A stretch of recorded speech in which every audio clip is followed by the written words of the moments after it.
इस्लामाबाद? लेकिन क्यों? मैं नहीं जाऊंगी। वो मुंह बसोर कर तड़क कर बोली थी। 1 घंटे में हम निकल जाएंगे, तब तक के लिए आप आराम करें। मैं सुगरा बी से सूप बनाने का कहता हूँ। हाजिम इसकी बात को सिरे से नजरअंदाज करता कमरे से चला गया। इस्लामाबाद अचानक से? लेकिन क्यों? इसका चेहरा लाल हो गया था। वो उलझी हुई गुत्ती को सुलझाने लगी। हाजिम कुछ वक्त बीत जाने पर कमरे में आया था और सामने ही बेड पर सोई इसकी नज़र महरमा पर पड़ी थी। चेहरा बिल्कुल जर्द पत्तों की मानिंद हो गया था। ऐसा लग रहा था कि एक लम्हे में इसका सारा खून निचोड़ गया हो। वो बहुत कमज़ोर सी लगने लगी थी। हाजिम इसको कमरे की दहलीज पर खड़े होकर बड़े फुर्सत से देख रहा था। ऐसे तो वो हमेशा ही इसको काट खाने दौड़ती थी। महरमा नींद में कसमसाई थी। हाजिम ने फ़ौरन नज़र का जाविया बदला था। महरमा नीम कुनूदगी में होने के बावजूद उसे हाजिम की मौजूदगी का कमरे में होने का एहसास हो रहा था। उसने कसमसाते हुए पूरी आँख खोल दी थी। तबीयत पर बोझलपन किसी हद तक कम हो गया था। बुखार भी उतर गया था। सामने ही हाजिम दरवाज़ा खोलकर अपने कपड़े निकाल रहा था। महरमा आँख मलती तकिए का सहारा लेकर उठ बैठी थी। उठ गई आप? उम्मीद है नींद अच्छी तरह आई होगी। और ड्रेसिंग टेबल की दराज खोलकर कुछ तलाश करते हुए इससे मुखातिब हुआ था। तुम कहीं जा रहे हो? महरमा किन आँखों से इसकी पैकिंग देख रही थी। पैकिंग देखकर दिलचस्पी ना होते हुए भी पूछ बैठी थी। मैं नहीं, हम दोनों जा रहे हैं।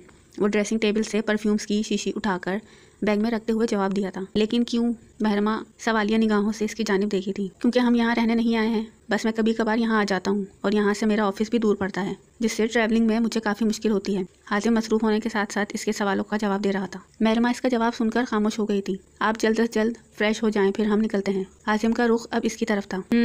हुक्म तो ऐसे दे रहा है जैसे मैं नौकर हूँ इसकी। जो कहेगा वो मानूंगी। वो भुएं सकोड़ कर खिलाफ तवक्का मुँह बनाकर खुद ही में सोची थी।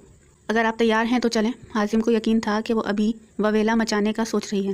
वो ऐसे कोई भी मौका दिए बगैर जल्दबाजी का मुजाहरा किया था। अगर ये यहाँ नहीं रहेगा तो मैं कैसे रहूँगी अकेले इतने बड़े घर में? वो उलझी हुई गुत्ती सुलझाने में लगी हुई थी। हाजिम से लाख इख्तलाफ सही, लेकिन वो इस घर में अकेले रहने का सोच भी नहीं सकती थी। महरमा इसे खोया हुआ पाकर हाजिम ने दोबारा से आवाज़ दी। वो एकदम अपनी सोचों के दायरे से बाहर आई थी। चलें? हाजिम पूछा था। इसने कुछ भी बोलने से गुरेज किया था और बेड का सहारा लेकर बेड से नीचे उतरी थी। इसी असना में कादिर बाबा कमरे में तशरीफ़ लाए थे। हाजिम इन्हें दोनों बैग्स पकड़ाया था। वो बैग्स लेकर नीचे चले गए थे। हाजिम की इस ड्रेसिंग टेबल से उठाकर खुद नीचे की तरफ बढ़ा था, जबकि महरमा आहिस्ता आहिस्ता सीढ़ियाँ उतर रही थी। 5 मिनट के वक्फे के बाद सभी अफराद गाड़ी के पोर्च तक पहुंच चुके थे। कादिर बाबा दोनों बैग्स को गाड़ी का पिछला दरवाज़ा खोलकर अंदर रखे थे। घर के तकरीबन सभी मुलाजमीन इन्हें गाड़ी तक पहुँचाने आए थे। हाजिम का इन लोगों से बहुत पुराना रिश्ता था। वो लोग भी हाजिम की दिल से इज्जत करते थे। सुगरा बी इसे मुंह भर भर कर दुआएं दे रही थी। उसने फ़कत सुगरा बी से सलाम दुआ की थी, क्यों ना कि वो जब से आई थी सुगरा बी ही सुबह शाम इसके साथ रहती थी। हाजिम सबसे अलविदाई मुलाकात करके गाड़ी में आकर ड्राइविंग सीट पर बैठ गया था और फिर कुछ ही लम्हों में गाड़ी जन करती पीछे धूल उड़ाते हुए गेट से बाहर निकल गई थी। गाड़ी में दोनों खामोशी से बैठे थे। दोनों ने एक दूसरे से कोई बात नहीं की थी। हाजिम का पूरा ध्यान फ़कत ड्राइविंग पर था, जबकि महरमा विंडो से बाहर बेदिली से नीले आसमान को देख रही थी। 1 घंटे की फास्ट ड्राइव के बाद बिलाखिर वो दोनों पहुंच ही गए थे। हाजिम पार्किंग में गाड़ी खड़ी करके पीछे से दोनों बैग्स को बाहर निकाला था। खामोशी का तसलसल इसी तरह था। महरमा अपनी जानिब का गेट खोलकर बाहर आई थी। गाड़ी लॉक करके कीस को जेब में रखकर हाजिम उसे अपने पीछे आने का इशारा किया था। दोनों बैग्स को हाथ में थामे बिल्डिंग के अंदर गया था। इस्लामाबाद के निहायत ही खूबसूरत इलाके में इसका फ्लैट था और यही से 15 मिनट की दूरी पर इसका ऑफिस भी था। महरमा सब कुछ देखकर कंफ्यूज्ड थी। खैर वो हाजिम से कदम मिलाकर चल रही थी। कुछ ही देर में वो अपने फ्लैट में पहुंच गई थी। हाजिम बैग्स को सोफे पर रखकर खुद भी बैठ गया था। थकन का शदीद गलबा तारी था उस पर। वो सुबह से मुसलसल ड्राइव किए जा रहा था। इसके बरक्स महरमा बिल्कुल फ्रेश थी। इसकी तो नींद भी पूरी हो गई थी। वो कांधे पर से शॉल को उतारकर सोफे पर उछाली थी और खुद मज़े से बैठ गई थी। बज़ाहिर तो उसे किसी चीज़ में दिलचस्पी नहीं थी, लेकिन फिर भी वो इस लग्जरीज फ्लैट को देखकर सराहे बगैर ना रह सकी थी। वो किन आंखों से हर चीज़ को हसरत भरी नज़रों से देख रही थी। ऐसा नहीं था कि वो ये सब पहली बार देख रही हो। हाँ, अलबत्ता इतनी खूबसूरत डेकोरेशन वो पहली बार देख रही थी। हर चीज़ बहुत नफीस तरीके से अपनी जगह पर रखी गई थी। यूँ लग रहा था कि किसी ने इसे कभी हाथ भी ना लगाया हो। तो इसका मतलब हाजिम यहीं पर रहता है, इसने सोचते हुए मन ही मन में बड़बड़ाया। हाजिम का सर दर्द से फटा जा रहा था, कुछ तो शदीद थकान की वजह से तो कुछ नींद ना पूरी होने की वजह से। वह उंगलियों के पोरों से अपनी पेशानी पर हाथ रख आहिस्ता आहिस्ता जोर देकर दबाने की कोशिश किया था। महरमा, कमरा कौन सा है? महरमा इसे देख रही थी कि इसके सर में शदीद किस्म का दर्द हो रहा है, मगर मजाल थी कि वो संगदिल लड़की कभी उसके लिए झूठी नरमी का भी दिखावा कर देती। ज़रूरी नहीं है कि हर चीज़ मोहब्बत होने पर ही हो, कभी कभार बंदे को इंसानियत भी दिखा लेनी चाहिए। इसे तो सिरे से कोई फ़र्क ही नहीं पड़ता था। वो लापरवाही से आंखें पटपटा कर पूछी थी, मेरा नहीं, हमारा कमरा। चलें आपको दिखाता हूँ। हाजिम उसे इशारा करते हुए आगे बढ़ गया था। क्या मतलब हमारा? कहीं ये इस खुशफहमी में तो नहीं है कि मैं इसके साथ एक ही कमरे में रहूँगी? वो कयासा आरइयाँ करती हुई इसके पीछे लपकी थी। हाजिम इसे एक बड़े से कमरे में ले गया था। बहुत बड़ा सा बेड होने के साथ साथ नहायत खूबसूरत सा ड्रेसिंग टेबल भी साइड में लगा था, जिस पर मुख्तलिफ़ किस्म के अलग अलग ब्रांड्स के परफ्यूम्स भी रखे हुए थे। वो एक निगाह कमरे पर दौड़ाकर ठंडी आह भरकर बोलना शुरू की थी। ये तो मेरा कमरा है ना? मैंने मेरा कमरा पूछा है। उसने खुद को लापरवाह दिखाते हुए दोबारा पूछा। नहीं तो ये फ़कत मेरा नहीं, अब से हमारा कमरा है, यानी कि मेरा और आपका। हाजिम ने फ़ौरन इसकी गलतफहमी दूर की थी। तुम पागल तो नहीं हो गए हो?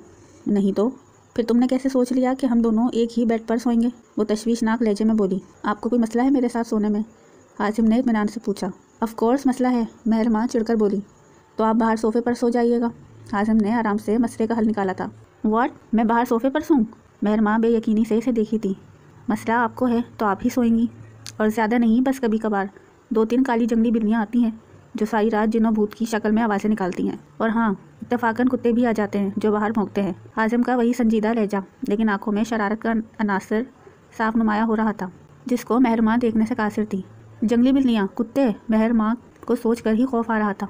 जी, हाजिम ने जी लफ्ज़ पर जोर दिया था। महरमा परेशानी से होंठ का कोना कुचलने लगी थी। हाजिम अपनी बेसाख्ता उभरने वाली मुस्कुराहट को बामुश्किल दबाते हुए दराज से टॉवल और कपड़े निकालकर वॉशरूम में घुस गया था, जबकि वो अभी इसी कश्मकश में मुब्तला थी कि वो सोएगी कहाँ।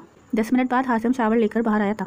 हाफ सी ग्रीन कलर की टी शर्ट और ट्राउज़र में वो इंतहा का जाजिब शख्सियत का मालिक लग रहा था। तौलिया से अपने गीले बालों को रगड़ते हुए वो आईने के सामने आकर खड़ा हुआ था। ऐन इसकी नज़रों के सामने महरमा मुंह बनाए बैठी थी, जिसको वो आईने के इस पार साफ देख सकता था। अगर बाहर ये सब प्रॉब्लम्स हैं तो मुझे दूसरे कमरे में रहना है। आखिर वो काफ़ी सोच समझकर बोल रही थी। यहाँ इस फ्लैट में वो अकेले इसी के रहमो करम पर थी। सारे मुतालबे इसको इसी से करने थे। देखें, बेशक आप दूसरे वाले रूम में रह सकती हैं, लेकिन मैं पहले से आगाह कर देता हूँ कि इस रूम में अक्सर व बेशतर सांप निकलते हैं। तो खुदा न ख्वास्ता वो अपनी बात को अधूरा छोड़कर आईने के सामने खड़ा खुद पर नाइट परफ्यूम्स की बोतल उठाकर छिड़कते हुए मासूमियत से बोला था। सांप? महरमा के तो रोंगटे ही खड़े हो गए थे। आप इतनी बहादुर है, यकीनन सांप से नहीं डरती होंगी, बल्कि वो तो आपको ही देखकर डर कर भाग जाएगा। इनफैक्ट आप सांप से ज़्यादा बहादुर हैं। हाजिम आईनी खेज से इसके चेहरे के उतरते चढ़ते रंग को आईने में से देखकर संजीदगी से बोला था। क्या मतलब? महरमा का जहन कहीं और था, जिससे वो हाजिम की बात पर गौर नहीं कर सकी थी। अगर जो इसे ज़रा सा भी अंदाज़ा होता कि ढके छुपे लफ्ज़ों में हाजिम ने इसका मजाक बनाया है तो वो इसे कच्चा निकल जाती। कुछ नहीं, हाजिम नफ़ी में सर हिलाया। फिर आपने क्या सोचा?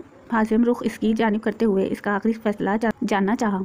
ठीक है, मजबूरन मैं इसी कमरे में रहूँगी, लेकिन ये मत समझना कि मैं अपनी मर्ज़ी से रहूँगी, बल्कि मजबूरी में रहूँगी। क्यों ना कि तुम्हारा आधा घर तो पहले से ही चिड़ियाघर बना हुआ है। कहीं कुत्ते तो कहीं बिल्ली तो कहीं सांप आ जाते हैं। वो गुस्से से तिल मिलाकर बोली थी। लेकिन एक शर्त पर, बेड पर बीच में कुशन्स रखे होंगे जिससे तुम गलती से भी टच ना हो। वो अकड़ कर इसे वार्निंग दी थी। गोया ये फैसला मानने पर वो इसे बड़ी से बड़ी सज़ा भी दे सकती है। अच्छा, यानी आप चाहती हैं कि इंडिया और पाकिस्तान का बॉर्डर हो जिसको दोनों लोग पार नहीं कर सकते। वो हंसी को जब्त करके इसका मुतालबा सुनकर जज्बाती अंदाज में बोला था। यही समझ लो। इसने बात ही तमाम कर दी थी। जो हुक्म आपका, इसको मजबूरन मानना ही था। हाजिम टावल बेड पर उछालकर कमरे से जाने लगा था कि पीछे से महरमा ने उसे आवाज़ लगाई थी। बात सुनो। जी, वो पलटा था। ये जो तुमने टावल बेड पर फेंका है, तुम्हें क्या लगता है कि मैं इसको उठाऊंगी? अगर हम एक कमरे में रहेंगे तो इसका हरगिज़ ये मतलब नहीं है कि तुम्हारे सारे काम मैं करूंगी। इसने हाथ से तौलिया की जानिब इशारा करते हुए मुंह बसोर कर कहा था। ओहो, मोहतरमा तो जता ऐसे रही हैं कि जैसे मेरे कितने काम कर दिए हैं उन्होंने। हाजिम इसका ताना सुनकर बेड से टावल को खींचकर उठाया था। दोनों ही एक दूसरे को कड़े तेवरों से घूर रहे थे। हाजिम टावल लेकर कमरे से बाहर आकर लाउंज में बैठ गया था। इसके पीछे महरमा भी दंदनाते हुए आई थी। मुझे भूख लगी है, महरमा छोटे बच्चों की तरह मुंह फुलाए इससे कह रही थी। भूख तो इसे शदीद किस्म की लगी थी। इसने विला में महज सुगरा बीबी के बनाए हुए हाथ का सूप ही पिया था और तब से भूखे पेट थी। अच्छा, क्या खाना है आपको? इसने जितने मान से पूछा था।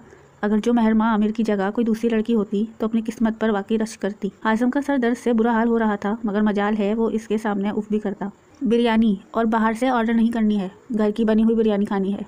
महरमा जिस डिटाई से बिरयानी का मुतालबा कर रही थी, हाजिम की जगह कोई दूसरा मर्द होता तो दिन में तारे नजर आ जाते, लेकिन वो हाजिम अब्बास था, सबसे मुख्तलिफ। फिर तो इसके लिए आपको थोड़ा सा इंतज़ार करना होगा। हाँ ठीक है, महरमा ने गोया एहसान किया हो उस पर।